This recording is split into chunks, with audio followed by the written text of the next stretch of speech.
ਬੱਚੋ, ਅੱਜ ਅਸੀਂ ਤੁਹਾਡੀ ਪੰਜਾਬੀ ਪਾਠ ਪੁਸਤਕ ਵਿੱਚੋਂ ਪਾਠ 13 ਨਿੰਮ ਵਾਲੀ ਤਾਈ ਕਰਾਂਗੇ। ਬੱਚੋ, ਪੁਰਾਣੇ ਜ਼ਮਾਨੇ ਵਿੱਚ ਕੀ ਹੁੰਦਾ ਸੀ ਕਿ ਜਿਹੜੇ ਲੋਕੀ ਸਨ ਉਹ ਦਿਲ ਦੇ ਬੜੇ ਸੱਚੇ ਅਤੇ ਸਾਫ਼ ਸੁਥਰੇ ਸਨ।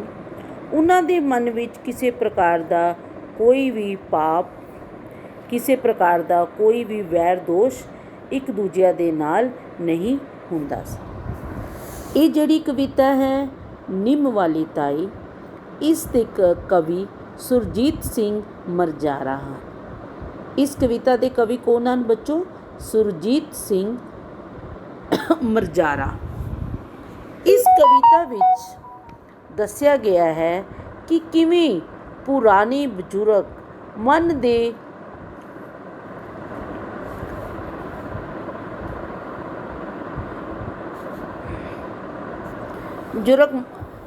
ਬਜ਼ੁਰਗ ਮਨ ਦੇ ਬੜੇ ਸਾਫ਼ ਹੁੰਦੇ ਹਨ।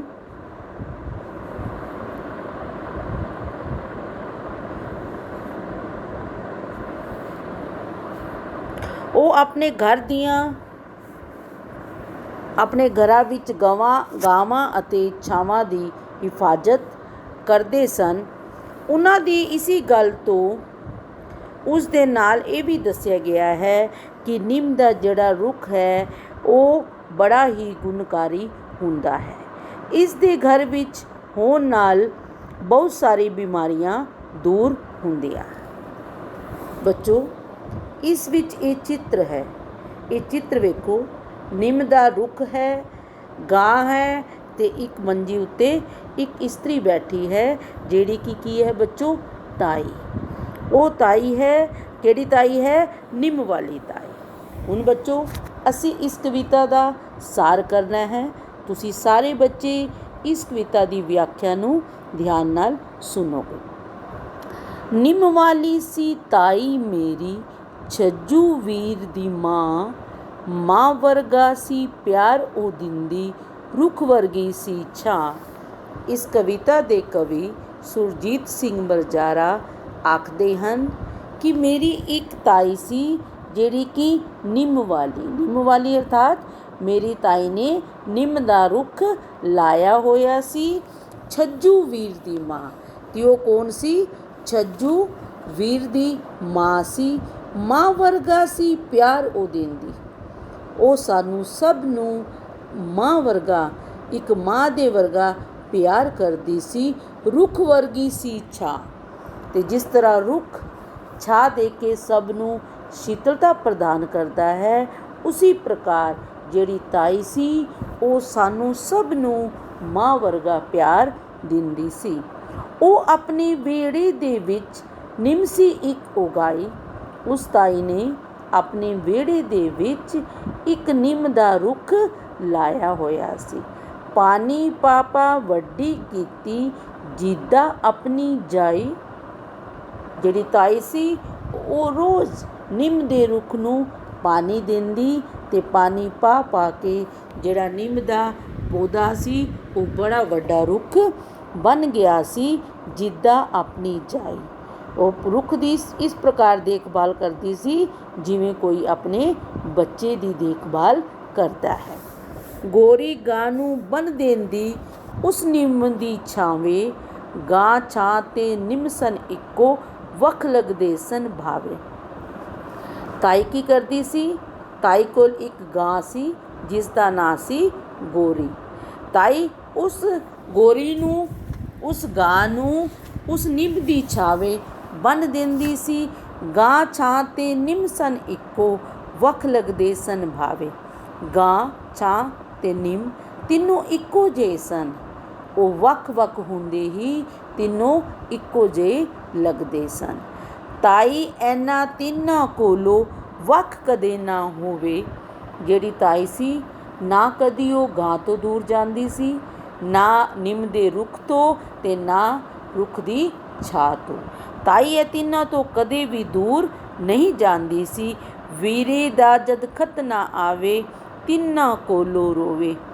ਜਦੋਂ ਛੱਜੂ ਵੀਰ ਜਿਹੜਾ ਕਿ ਤਾਈ ਦਾ ਪੁੱਤਰ ਹੈ, ਉਸ ਦਾ ਖੱਤ, ਉਸ ਦਾ ਕੋਈ ਸੰਦੇਸ਼ਾ ਨਹੀਂ ਆਉਂਦਾ ਸੀ। ਅਤੇ ਤਾਈ ਇਹਨਾਂ ਤਿੰਨਾਂ ਕੋਲ ਬਹਿ ਕੇ ਆਪਣੇ ਦਿਲ ਦਾ ਹਾਲ ਦੱਸ ਕੇ ਰੋਂਦੀ ਸੀ। ਛੱਜੂ ਵੀਰ ਸੀ ਭਰਤੀ ਹੋਇਆ ਵਿੱਚ ਰਸਾਲੇ ਜਾ ਕੇ। ਜਿਹੜਾ ਛੱਜੂ ਵੀਰ ਸੀ, ਰਸਾਲੇ ਕੀ ਹੁੰਦਾ ਬੱਚੋ? ਫੌਜ। ਛੱਜੂ ਵੀਰ ਫੌਜ ਦੇ ਵਿੱਚ ਭਰਤੀ ਹੋਇਆ ਸੀ। ਦੂਰ ਕਿਤੇ ਮੁਹਿੰਮ ਨਹੀਂ ਤੁਰਿਆ, ਹੁਕਮ ਹਾਕਮ ਦਾ ਪਾ ਕੇ। ਦੂਰ ਕਿਤੇ ਮੁਹਿੰਮ ਨੂੰ ਤੁਰਿਆ। ਜਿਹੜਾ ਛੱਜੂ ਵੀਰ ਸੀ ਉਹ ਆਪਣੇ ਮੁਖੀ ਦਾ, ਆਪਣੇ ਹਾਕਮ ਦਾ ਹੁਕਮ ਮੰਨ ਕੇ ਕਿਤੇ ਦੂਰ ਲੜਾਈ ਕਰਨ ਲਈ ਗਿਆ ਹੋਇਆ ਸੀ। ਉਹ ਵੀ ਮਾਂ ਤੇ ਛਾਂ ਨਾ ਭੁੱਲਿਆ ਵਿੱਚ ਪਰਦੇਸਾਂ ਜਾ ਕੇ। ਜਿਹੜਾ ਛੱਜੂ ਵੀਰ ਸੀ ਉਹ ਚਾਹੇ ਪਰਦੇਸ ਵਿੱਚ ਰਹਿੰਦਾ ਸੀ, ਪਰ ਉਸਨੂੰ ਆਪਣੀ ਮਾਂ ਦੀ ਅਤੇ ਨਿੰਮ ਦੀ ਜਿਹੜੀ ਛਾਂ ਹੈ ਉਸਨੂੰ ਕਦੇ ਵੀ ਉਹ ਭੁੱਲਿਆ ਨਹੀਂ ਸੀ। ਉਹ ਚਾਹੇ ਗੋਰੀ ਗਾ ਤੱਕਣਾ ਵਿੱਚ ਦੇਸ਼ ਦੇ ਆ ਕੇ। ਛੱਜੂ ਵੀਰ ਦਾ ਬੜਾ ਮਨ ਕਰਦਾ ਸੀ ਕਿ ਉਹ ਆਪਣੇ ਦੇਸ਼ ਵਿੱਚ ਆ ਕੇ ਆਪਣੀ ਗੋਰੀ ਜਿਹੜੀ ਗਾਂ ਹੈ ਉਸਨੂੰ ਵੇਖੇ। ਤੱਕਣਾ ਕੀ ਹੁੰਦਾ ਬੱਚੋ? ਵੇਖੇ। ਜਦ ਕੋਈ ਨਿੰਮ ਦੇ ਪੱਤੇ ਮੰਗੇ ਤਾਈ ਕੋਲੋਂ ਆ ਕੇ। ਜਦੋਂ ਕੋਈ ਮਨੁੱਖ ਤਾਈ ਕੋਲ ਆ ਕੇ ਨਿੰਮ ਦੇ ਪੱਤੇ ਮੰਗਦਾ, ਉਹ ਦਿੰਦੀ ਸੀ ਇੱਕ ਇੱਕ ਪੱਤਾ ਗੱਲਾਂ ਕਈ ਸੁਣਾ ਕੇ। ਉਹ ਨਿੰਮ ਦੇ ਰੁੱਖ ਤੋਂ ਇੱਕ ਇੱਕ ਪੱਤਾ ਦੇਣ ਵਾਕੀ ਕਈ ਪ੍ਰਕਾਰ ਦੀਆਂ ਗੱਲਾਂ ਸੁਣਾਉਂਦੀ ਸੀ। ਇੱਕ ਪੱਤਾ ਜਦ ਤੋੜਨ ਲੱਗੇ ਟੁੱਟ ਜੇ ਦਿਲ ਉਸ ਦਾ। ਜਦੋਂ ਨਿੰਮ ਤੋਂ ਇੱਕ ਪੱਤਾ ਤੋੜਦੀ ਸੀ ਤੇ ਉਸਨੂੰ ਇਸ ਤਰ੍ਹਾਂ ਲੱਗਦਾ ਸੀ ਜਿਵੇਂ ਕਿ ਉਸ ਦੇ ਦਿਲ ਟੁੱਟ ਗਿਆ। ਅਰਥਾਤ ਉਹ ਨਿੰਮ ਦੇ ਰੁੱਖ ਨੂੰ ਬੜਾ ਪਿਆਰ ਕਰਦੀ ਸੀ। ਸਾਂਭ ਰੱਖਦੀ ਜਿਵੇਂ ਖਜ਼ਾਨਾ, ਜਦ ਲੱਥੇ ਛਿਲ ਉਹਦਾ। ਲੱਥੇ ਕੀ ਹੁੰਦਾ? ਉਤਰੇ, ਜਿਹੜੇ ਪੱਤੇ ਝੜ ਕੇ ਨੀਚੇ ਗਿਰ ਜਾਂਦੇ ਹਨ। ਛਿਲ ਕੀ ਹੁੰਦੀ ਹੈ? ਛਿੱਲੜ।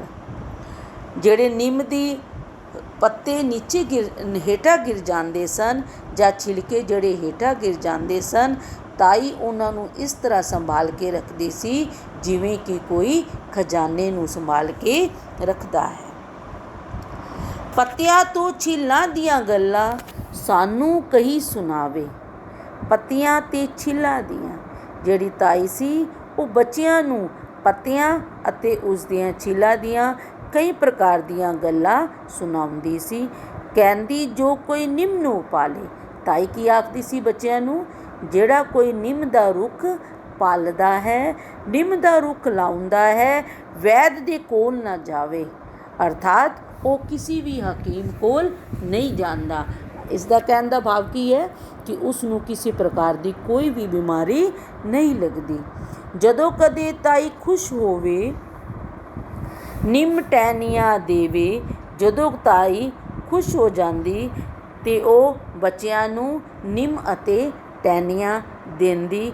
ਦਾਤਨ ਕਰਨਾ, ਪੱਤੇ ਰੱਖਣਾ, ਕੋੜੇ ਮਿੱਠੇ ਮੇਵੇ। ਉਹ ਬੱਚਿਆਂ ਨੂੰ ਕੀ ਕਹਿੰਦੀ ਕਿ ਤੁਸੀਂ ਨਿੰਮ ਦਾ ਦਾਤਨ ਕਰੋ, ਇਸ ਦੇ ਪੱਤੇ ਰੱਖੋ। ਇਹ ਕਿਹੜੇ ਮੇਵੇ ਹਨ?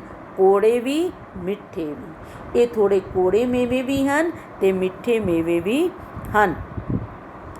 ਕੋੜੇ ਮਿੱਠੇ ਮੇਵੇ ਦੀ ਜਦ ਗੱਲ ਦੱਸਣ ਨੂੰ ਕਹਿੰਦੇ, ਉਹ ਦੱਸੇ ਕਿ ਇਹ ਨਮੂਨੀਆਂ 100 ਗੁਣ ਨੇ ਇਸਦੇ।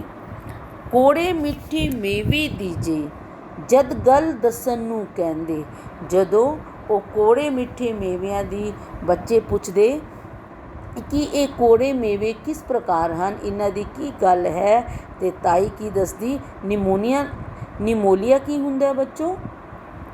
ਨਿੰਮ ਦਾ ਫਲ। ਨਿੰਮ ਦੇ ਰੁੱਖ ਉੱਤੇ ਗੋਲ ਗੋਲ ਛੋਟੇ ਛੋਟੇ ਫਲ ਲੱਗਦੇ ਹਨ, ਉਹਨਾਂ ਨੂੰ ਨਮੋਲੀਆ ਕਿਹਾ ਜਾਂਦਾ ਹੈ। ਅਤੇ ਤਾਈ ਉਹਨਾਂ ਨਮੋਲੀਆਂ ਦੇ 100 ਗੁਣ ਦੱਸੇ, ਉਹਨਾਂ ਨੂੰ ਦੱਸਦੀ। ਰਸ ਨਾਲ ਭਰੀਆ ਜੋ ਹੱਥਾਂ, ਜਦੋਂ ਨਮੋਲੀਆਂ ਪੱਕਣ ਲੱਗੇ ਸਾਨੂੰ ਘਰ ਲੈ ਜਾਵੇ। ਜਦੋਂ ਨਮੋਲੀਆਂ ਪੱਕ ਜਾਂਦੀਆਂ ਤੇ ਜਿਹੜੀ ਤਾਈ ਸੀ ਉਹ ਸਾਨੂੰ ਆਪਣੇ ਘਰ ਲੈ ਜਾਂਦੀ। ਰਸ ਨਾਲ ਭਰੀਆਂ ਜੋ ਹੱਥ ਆਵਨ ਸਾਨੂੰ ਆਪ ਖਵਾਉਂਦੀ। ਅਤੇ ਜਿਹੜੀਆਂ ਨਮੋਈਆਂ ਸਨ ਉਹ ਰਸ ਦੇ ਨਾਲ ਭਰੀਆਂ ਹੋਈਆਂ ਸਨ, ਅਤੇ ਜਿਹੜੀ ਤਾਈ ਸੀ ਸਾਨੂੰ ਆਪਣੇ ਹੱਥਾਂ ਦੇ ਨਾਲ ਉਹ ਖਵਾਉਂਦੀ ਸੀ। 100 ਗੁਣ ਉਹ ਨਿੰਮ ਦੀ ਦਸਤੀ, ਜਦੋਂ ਨਮੂਨੀਆ ਦੇਵੇ।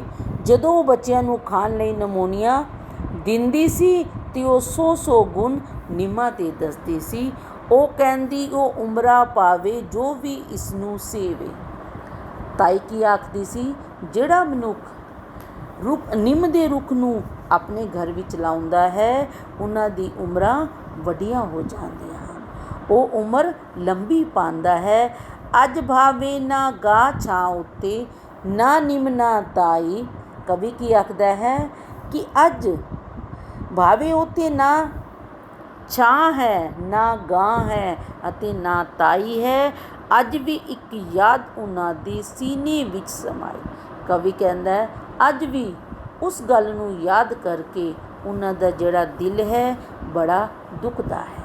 ਉਹਨਾਂ ਦੇ ਮਨ ਵਿੱਚ ਉਹ ਯਾਦ ਹਜੇ ਵੀ ਸਮਾਈ ਹੋਈ ਹੈ। ਕਿਉਂ ਨਾ ਗਾਂ 'ਤੇ ਛਾਂ ਪਾ ਲਈਏ, ਘਰ ਵਿੱਚ ਸਵਰਗ ਲਿਆਈਏ। ਕਵੀ ਆਖਦਾ ਹੈ ਕਿਉਂ ਨਾ। ਇਹ ਕਵਿਤਾ ਦੀ ਅੰਤਿਮ ਪੰਕਤੀਆਂ ਵਿੱਚ ਜਿਹੜਾ ਕਵੀ ਹੈ ਸੁਰਜੀਤ ਸਿੰਘ ਮਜਾਰਾ ਸਾਨੂੰ ਇੱਕ ਸਿੱਖਿਆ ਦਿੰਦੀ ਹੈ। ਕਿਉਂ ਨਾ ਅਸੀਂ ਸਾਰੇ ਆਪਣੇ ਘਰ ਵਿੱਚ ਗਾਂ ਨੂੰ ਪਾਲੀਏ, ਗਾਂ ਦੀ ਸੇਵਾ ਕਰੀਏ ਅਤੇ ਛਾਂ ਪਾ ਲਈਏ, ਅਰਥਾਤ ਨਿੰਮ ਦਾ ਰੁੱਖ ਲਾਈਏ, ਘਰ ਵਿੱਚ ਸਵਰਗ ਲਿਆਈਏ ਅਤੇ ਅਸੀਂ ਆਪਣੇ ਘਰ ਨੂੰ ਕੀ ਬਣਾਈਏ, ਸਵਰਗ ਬਣਾਈਏ। ਕਿਉਂ ਨਾ ਤਾਈ ਵਾਲੀ ਗੱਲਾਂ ਘਰ ਘਰ ਵਿੱਚ ਪਹੁੰਚਾਈਏ। ਕਿਉਂ ਨਾ ਅਸੀਂ ਜਿਹੜੀ ਤਾਈ ਸਾਨੂੰ ਨਿੰਮ ਦੇ ਗੁਣ ਦੱਸਦੇ ਸੀ ਉਹਨਾਂ ਗੁਣਾਂ ਨੂੰ ਅਸੀਂ ਘਰ ਘਰ ਤੱਕ ਲੋਕਾਂ ਤੱਕ ਪਹੁੰਚਾਈਏ, ਅਰਥਾਤ ਨਿੰਮ ਦਾ ਰੁੱਖ ਲਗਾਈਏ ਅਤੇ ਉਸ ਦੀ ਸੰਭਾਲ ਕਰੀਏ। ਬੱਚੋ, ਜਿਹੜੀ ਇਹ ਕਵਿਤਾ ਹੈ ਇਸ ਵਿੱਚ ਨਿੰਮ ਦੇ ਰੁੱਖ ਬਾਰੇ ਸਾਨੂੰ ਦੱਸਿਆ ਗਿਆ ਹੈ। ਇਹ ਵੀ ਦੱਸਿਆ ਗਿਆ ਹੈ ਕਿ ਜਿਹੜਾ ਰੁੱਖ ਹੈ, ਨਿੰਮ ਦਾ ਰੁੱਖ ਹੈ, ਉਹ ਕਈ ਪ੍ਰਕਾਰ ਦੇ ਰੋਗਾਂ ਨੂੰ ਦੂਰ ਕਰਦਾ ਹੈ। ਨਿੰਮ ਦੇ ਪੱਤੇ ਵੀ ਕਈ ਪ੍ਰਕਾਰ ਦੀ ਦਵਾਈਆਂ ਵਿੱਚ ਇਸਤੇਮਾਲ ਕੀਤੇ ਜਾਂਦੇ ਹਨ। ਕਈ ਬੱਚੇ ਨਿੰਮ ਦਾ ਦਾਤਣ ਕਰਦੇ ਹਨ, ਉਸ ਦੀ ਟਹਿਣੀ ਤੋੜ ਕੇ ਉਸ ਨੂੰ ਚਬਾ ਕੇ ਉਸ ਦਾ ਦਾਤਣ ਕਰਦੇ ਹਨ। ਅਤੇ ਜਿਹੜਾ ਨਿੰਮ ਦਾ ਰੁੱਖ ਹੈ ਇਹ ਬੜਾ ਹੀ ਗੁਣਕਾਰੀ ਰੁੱਖ ਹੈ। ਸਾਨੂੰ ਸਭ ਨੂੰ ਇਸ ਦੀ ਸੰਭਾਲ ਕਰਨੀ ਚਾਹੀਦੀ। ਬੱਚੋ, ਇਹ ਸੀ ਇਸ ਕਵਿਤਾ ਦਾ ਵਿਆਖਿਆ। ਹੁਣ ਬੱਚੋ ਇਹ ਹਨ ਔਖੇ ਸ਼ਬਦਾਂ ਦੇ ਅਰਥ। ਖਤ ਕੀ ਹੁੰਦਾ ਬੱਚੋ? ਪੱਤਰ ਜਾਂ ਚਿੱਠੀ। ਖਤ ਕੀ ਹੁੰਦਾ ਬੱਚੋ? ਪੱਤਰ ਜਾਂ ਚਿੱਠੀ। ਰਸਾਲੇ, ਫੌਜ। रसाले की है बच्चों? फौज। मुहिम, अभियान। मुहिम, अभियान या लड़ाई। हाकम, मुखी। हाकम, मुखी या हुक्म देन वाला।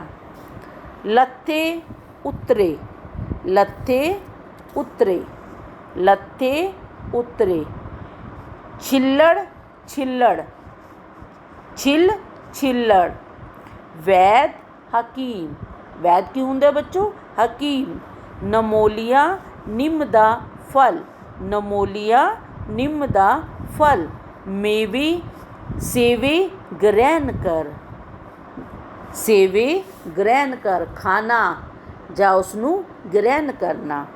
समाई, रची हुई। समाई, रची हुई।